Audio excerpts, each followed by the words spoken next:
24. Har du af langsigtede planer, hvad vil du gerne lave med dit liv? Du læser, hvad læser du til? Kant mærk i hvad? Noget marketing. Jamen, jeg er ikke så god til nogle ting, og men det er jo godt, at du ved, hvad du vil, ikke? Fordi ellers så ender man lidt som mig. Hvis ikke jeg havde det her job, så ville jeg ikke ane, hvad jeg skulle tage mig til. Danske Bank bliver ved med at lave de der reklamer, hvor de siger, at du skal gøre det, du er bedst til. Jeg tvivler ærligt talt på, at jeg kan leve af at spise pizza og wanker og spille Playstation. Jeg tror ikke, der er nogen fremtid i det som sådan.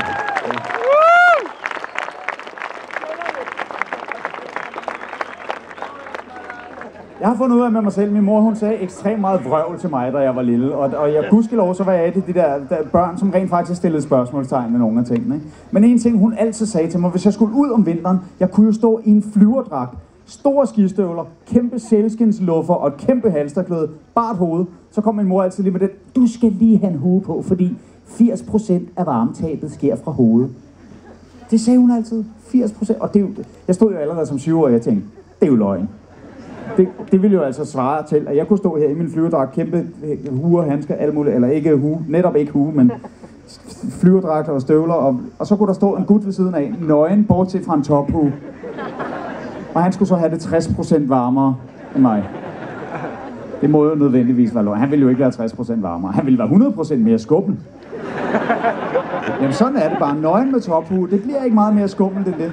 Hvis man kommer kørende midt om vinteren, og man ser en splitteravne nøgen mand stå ude i vejkanten, så vil man jo blive lidt bekymret og tænke, jeg ved, om han har brug for hjælp. Hvad der måske? Vi må hellere spørge, ikke? Hvis der står en nøgen mand med en tophue, så låser man bildøren og holder børnene for øjnene. Min mor sagde så meget røv. Hun kommer også altid med den der, lige meget hvad min søster og jeg, vi brokkede os over, så var der altid den der, det skal I ikke brokke jer. Tænk på de små sultne børn nede i Afrika. Dem skulle vi altid tænke på, lige meget hvad. Og det er sådan underligt rationale at komme med, fordi det betyder, at du må ikke brokke dig, så længe der er nogen, der har det værre end dig. Så den eneste i verden, der må brokke sig, det er ham, der har det aller værst af alle. Så kan der altså stå en torturfange i Abu Ghraib, sømmet fast til væggen i en drøbstenshule, med elektroder på testiklerne og 380 volt sejlende igennem underlivet. Og han skal så stå og tænke, det er nederen det her, men jeg må ikke brokke mig for ham derovre. Han får lige så meget strøm i klunkerne, han er rødhåret, og han er overboet og spiller tuba.